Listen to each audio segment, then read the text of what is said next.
All right, I'm Magdalene Moy. I'm an instructional technologist at Fort Hays State University in Kansas. I work with the teaching innovations and learning technologies. So we do a lot of Blackboard support and then all of our digital tools in our learning and teaching ecosystem.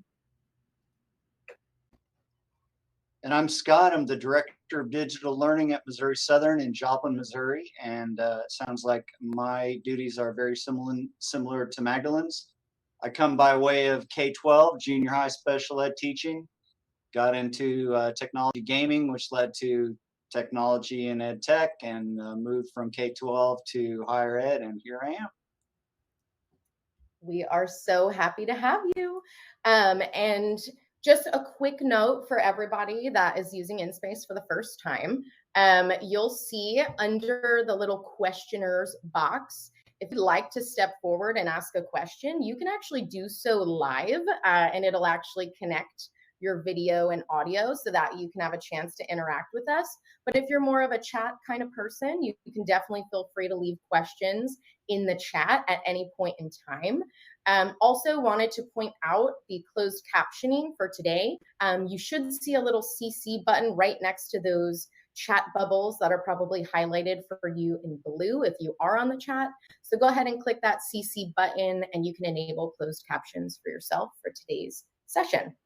And again, we are recording. So the name of today's session is From Flipped Classroom to Flipped Campus, Creating Value in Virtual Experiences. This is something that is near and dear to my heart because not only was I a first generation college student, so improving that student experience is something that is very personal, but above all, I'm someone who values her time. You know, time spent where I am expected to be somewhere at a certain time. If I'm not getting, something out of that, whether that's learning something new, bonding and connecting with others, doing something actively, or coming to a decision on something I've been thinking about, I'm going to feel a little unsatisfied. And I think the same goes if we take this from a human lens, meetings that we all sit in, you can probably discern within the first 5 minutes, this meeting could have been an email, And so when it comes to the student experience,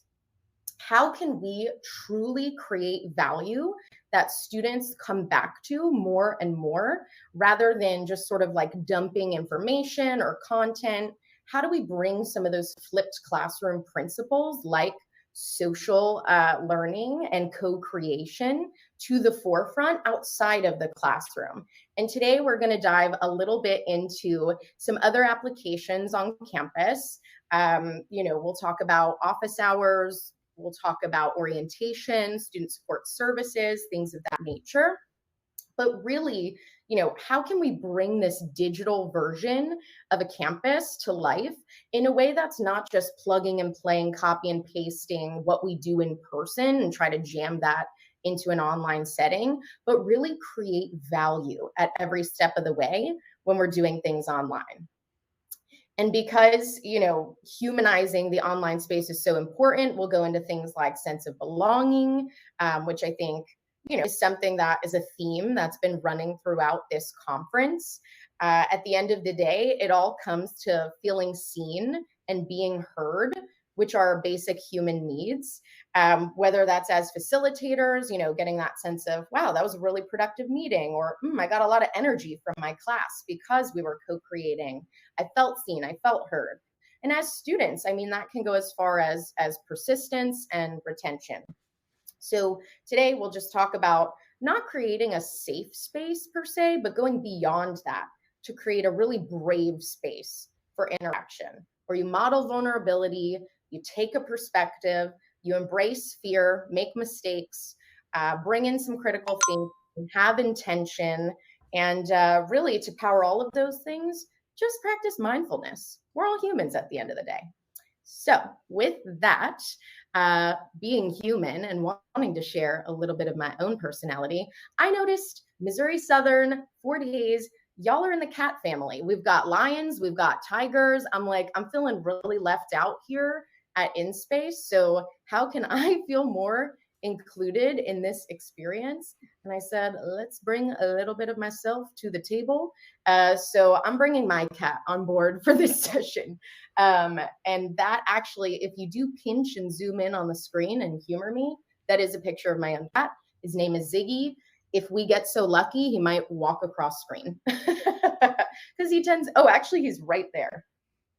If you can see him looking stoically out the window. Yes, he is a smushy faced cat, Molly.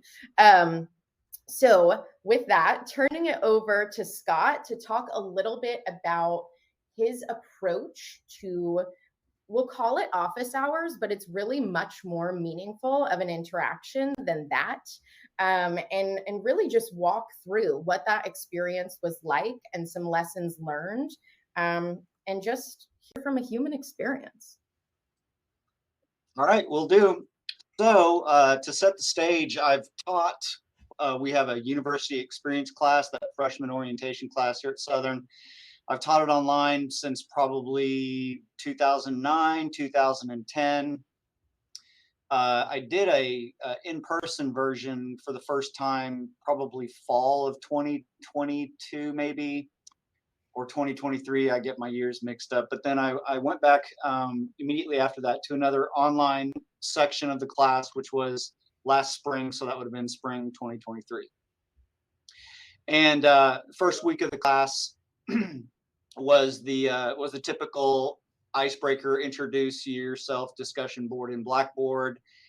And then we moved on, and I got an email from a student that second week, and he introduced himself to me, and he said, he asked if I would mind reviewing what he had posted in the week 1 discussion forums, because he was afraid he had offended some of his fellow students because he had gotten any replies. So I was worried about that, and but I went in and I looked at his activity in that forum, and he had taken the time to read and substantially respond to every one of his 27 or so classmates in an attempt to get to know them, and it had gotten 0 responses. And so this young man is probably late 20s, early 30s, works just down the road from me at John Deere. And I learned a little bit more about him. This was his first semester, just taking 2 classes because he works full time. And what I learned about him was just how excited he was to be a college student and to experience everything he had in mind that being a college student would include. And obviously, interaction with other college students was huge on that list for him, super important. And I felt so bad I had to break it to him. I said, your responses were thoughtful and respectful and entertaining, and you expressed interest. And the bad news is that these are freshmen and they couldn't care less, right? They got into the discussion board, they did what they had to do for their points, and they're out of there. They probably never went back, buddy. And I started feeling really bad for this guy, and especially after how much I enjoyed teaching the students in class the previous semester. I had forgotten how much I enjoyed kids and getting to know them and stuff. And so I was thinking, what could I do? And lo and behold, we were in the middle of we had just started the InSpace pilot. I wasn't part of it. I was facilitating it. And I thought, well, maybe I need to hop on board. So what can I do to bring value to this guy, to try to get this guy what he needs? So I decided I was going to have a Monday night session, and I scheduled it from on Monday evenings, and I believe we started at 6:30.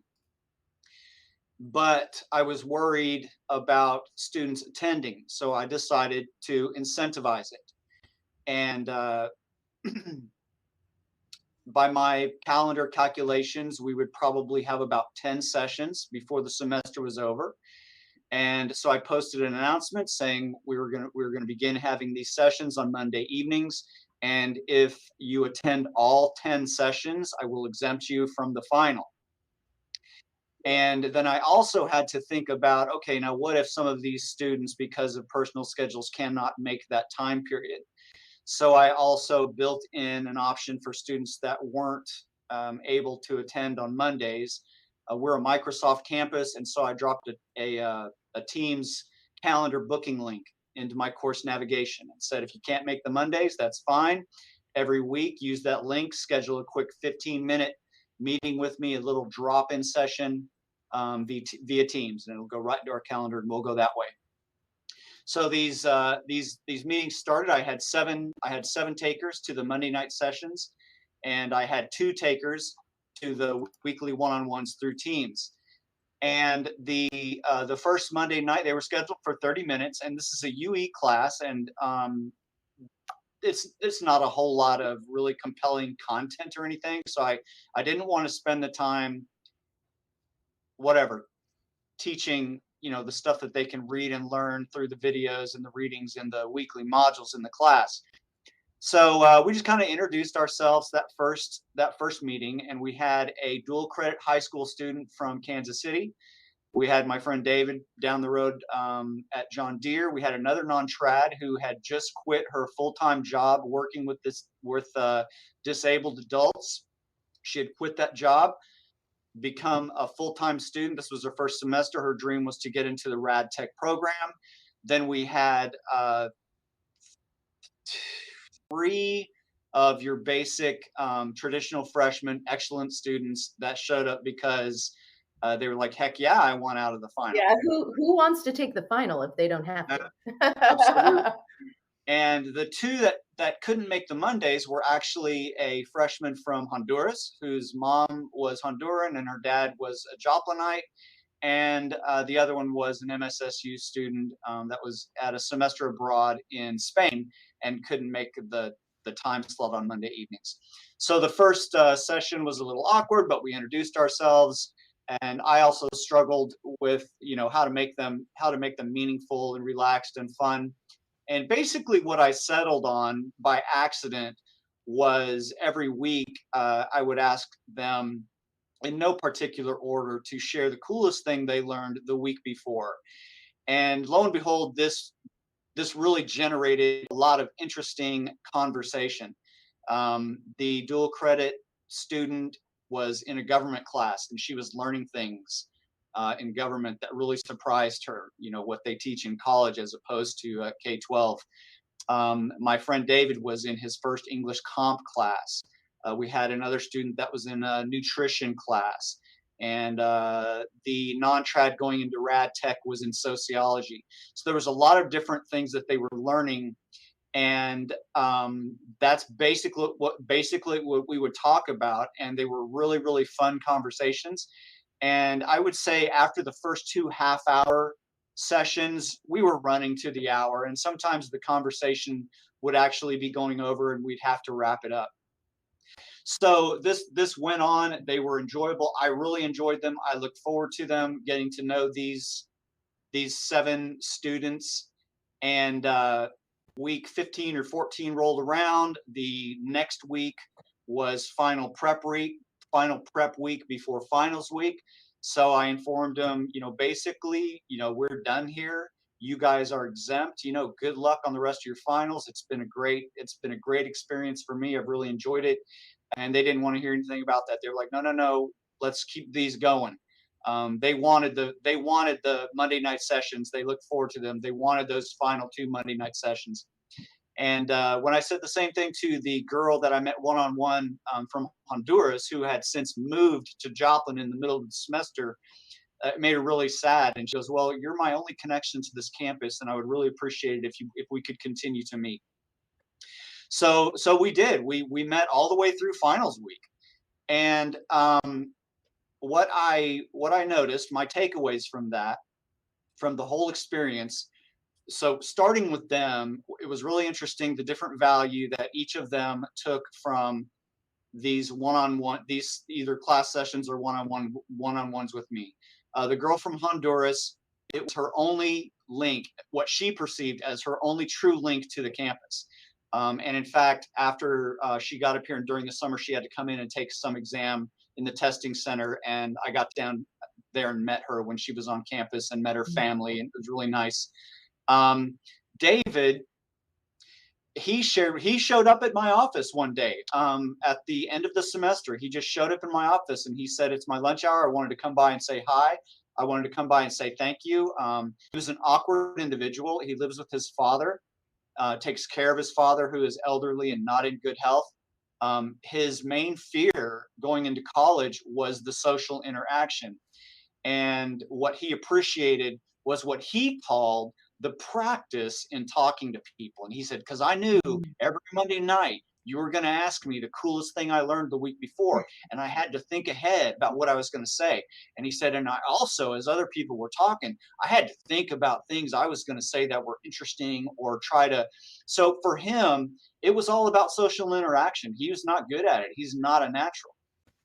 The non-trad that was going into rad tech hit a panic moment where she found out that she wasn't going to be able to get into rad tech classes as quickly as she had planned, which put all of her financial planning in jeopardy.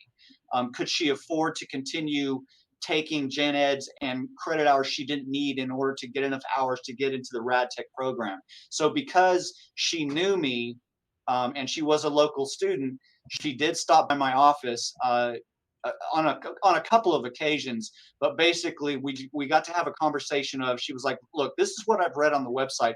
This is what I'm understanding. Am I correct? Have I done all I need to do to understand my situation? And in fact, she had.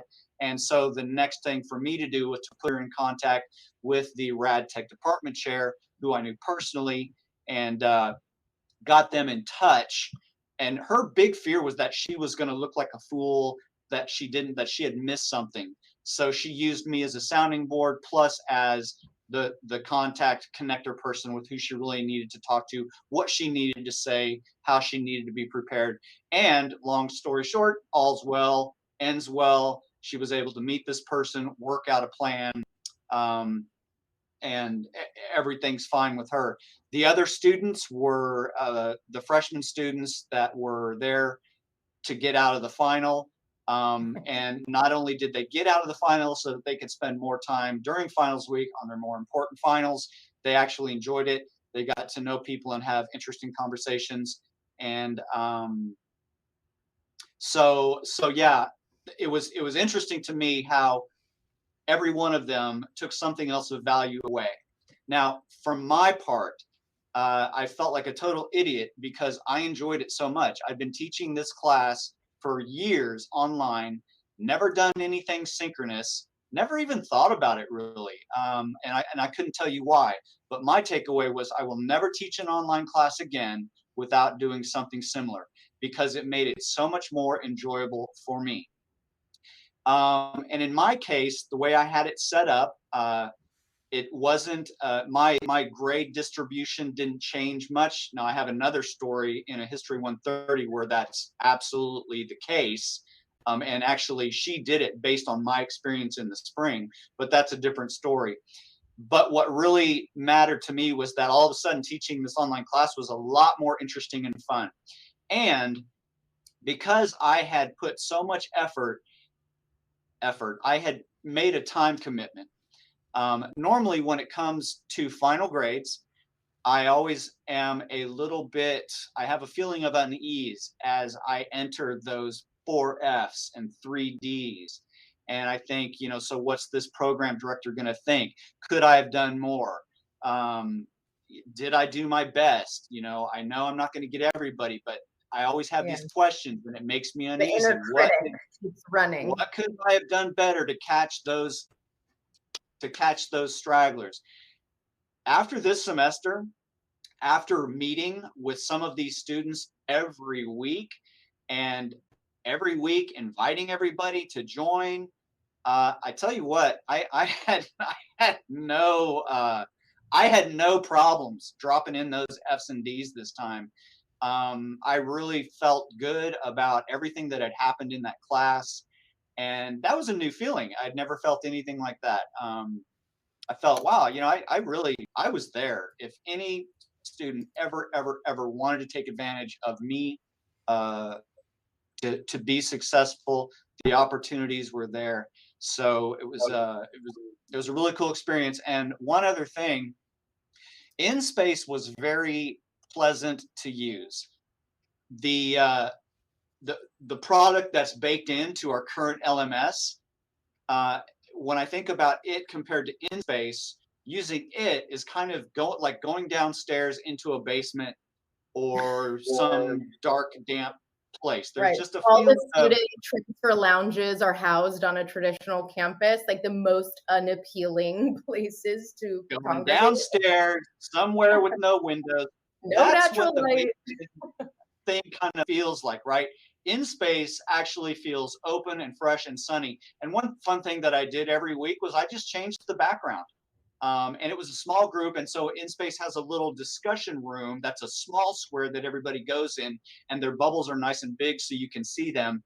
And every week I would change the background from something comical to a coffee shop to this to that.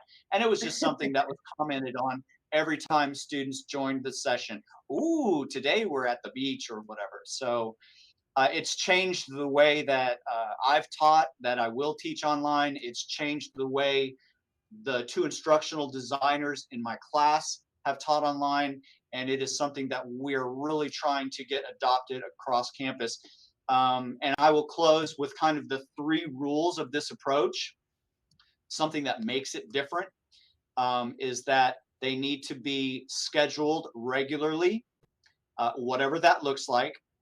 Mm-hmm. They need to be highly incentivized for the students, whatever that looks like. In my case, I was able to exempt them from the final. And I did talk to the instructional designer that built that course, who does collect that data. And she's like, actually, it's fine. I can pull that data from the weekly quizzes anyways. I don't need their finals. But the incentive has to be strong to get them into the room. To the first session, right. To the first session. So regularly scheduled, heavily incentivized, and require 100% or close to it attendance. Nothing hit and miss. What you want is a commitment from these students to be there. And then the final thing is that they need to be talking at least as much as you do. That's what's really cool about this. I don't think the value's there if you're using it to deliver a lecture where they're passive.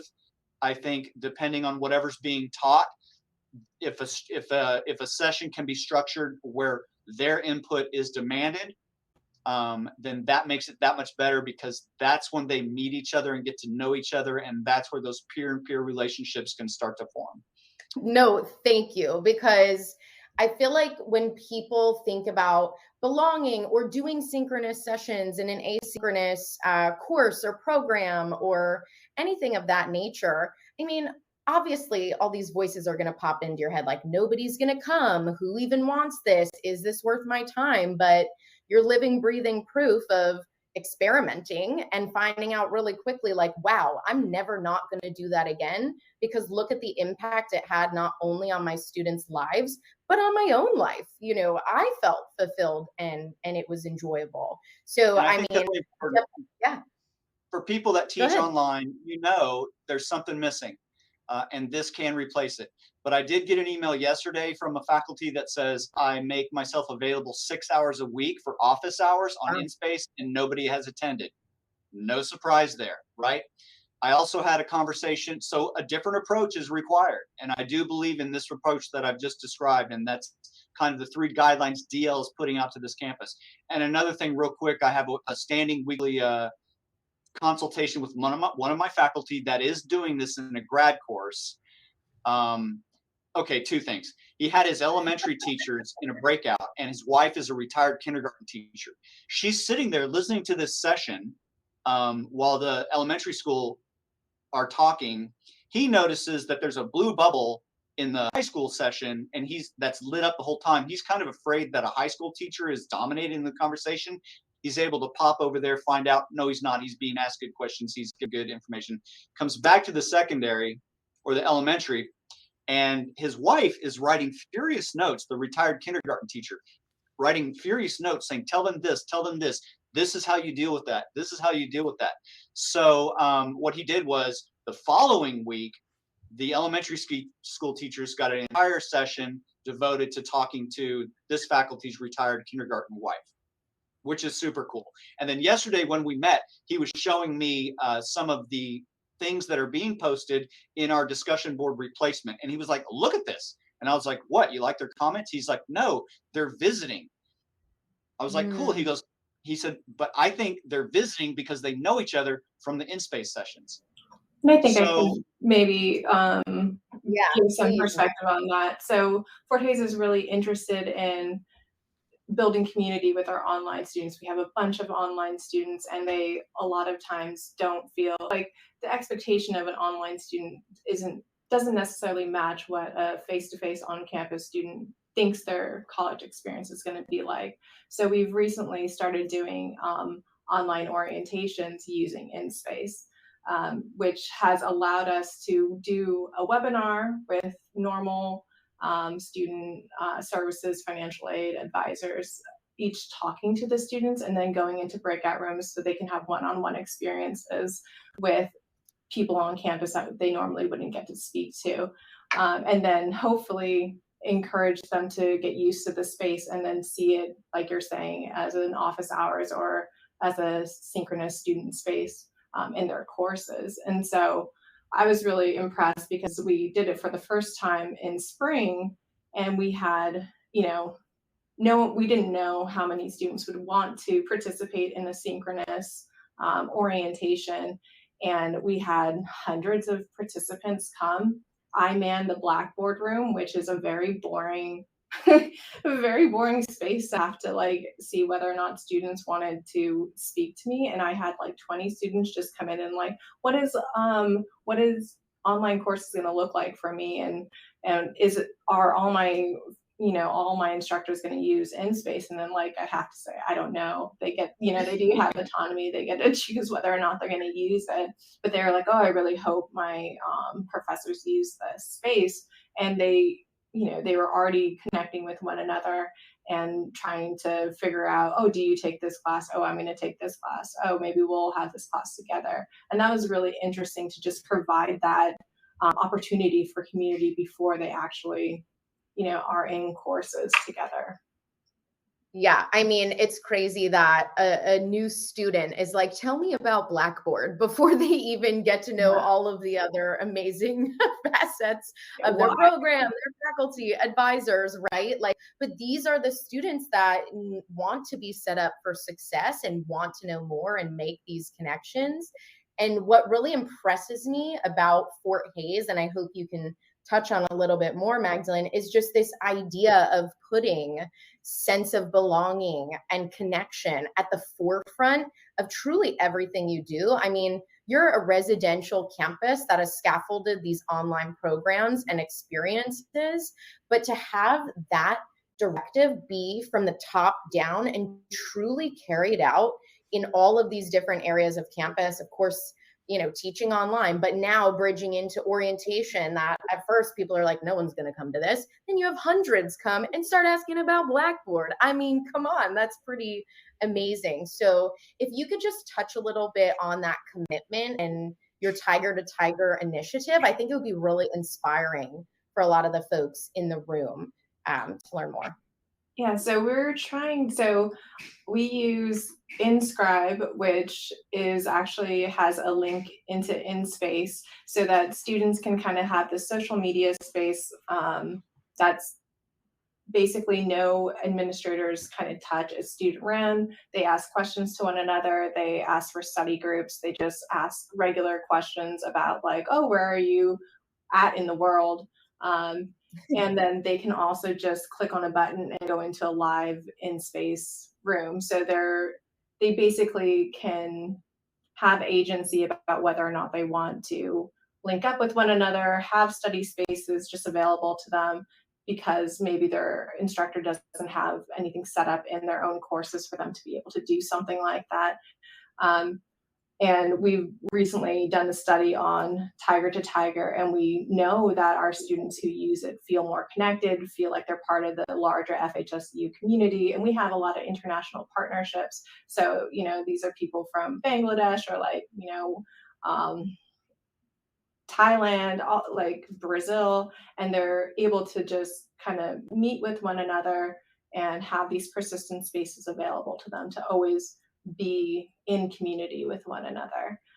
And we've been really fortunate because we know, post-pandemic, online courses aren't going anywhere.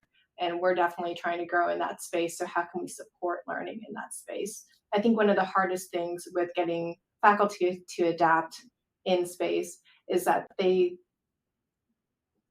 there's a fixed mindset around our online students don't want that. They're adults, Right. They all have families, they all have jobs, they don't need to They're make busy. friends in classrooms. And that's such a horrible way to think about our students. Everyone wants that kind of connection. Everyone needs that kind of connection, even if it's just to see, that I'm having a hard time understanding this concept.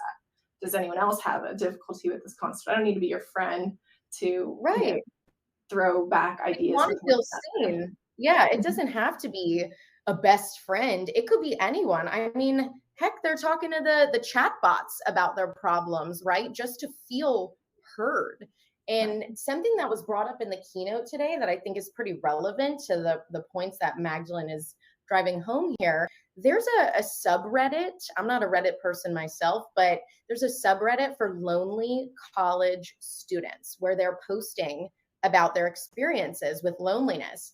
And one that I saw from today after, being prompted to check this out, it says, I feel so effing drained in college. I literally can't make any meaningful connections, unlike the people around me. I feel like an effing failure. Like I'm choking up reading that. That is so hard to read. And, to offer that one person support that may on the surface not look like they need it or may not know where to go to get it, it's life-changing. Just like Scott mentioned, his student from Honduras that was like, you're my only connection to this campus. It is so imperative for us to create these brave spaces for connection, whether you're flipping, discussion board, introduce yourself into these live sessions to actually go deeper beyond the content that's being pushed in the class, but to actually know each other and make connections and use those soft skills, like in Scott's example. Or to do that from the very beginning with Fort Hays and how they approach orientation. I think you mentioned, Magdalene, that the feedback from orientation was so positive that there's going to be open house days, or maybe tell us a little bit, about that. Yeah, we were surprised how many students actually attended because we really had no idea, and it was the first time we had offered it at all. And now we have departments basically wanting us to do an open house. So now we have an initiative across campus to do our first virtual open house.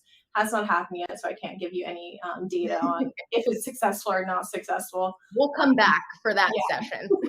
I'll let you know how it goes. But we know that, we're getting a lot of buy-in from our instructors because they're like, oh, this is an awesome space. Oh, you did see success. Oh, students did want to connect with one another. They do want to talk to me. And we can put that into an open house. And hopefully, this is an experience that our prospective students can expect coming into Fort Hays. That's kind of where we want to go with it. So we'll see what happens. I mean, but amazing work. You got to pat yourselves on the back and really appreciate you both being here and just sharing from a place of vulnerability. It's hard to achieve these goals on campus and to drive new technology forward. We know that's no easy feat to get more eyeballs, more adoption. But I think the more that we humanize the online space and truly connect these stories of what you're seeing. I mean, data, of course, is important too, but this is life-changing work in a lot of ways. And it's so, so, so important. It lights me up when we get to talk about it. So I thank Montgomery County Community College for inviting us to speak.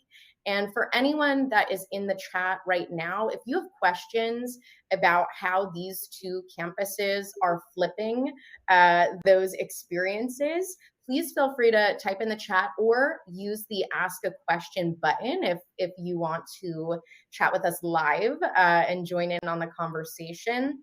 I'll leave some space for Q&A.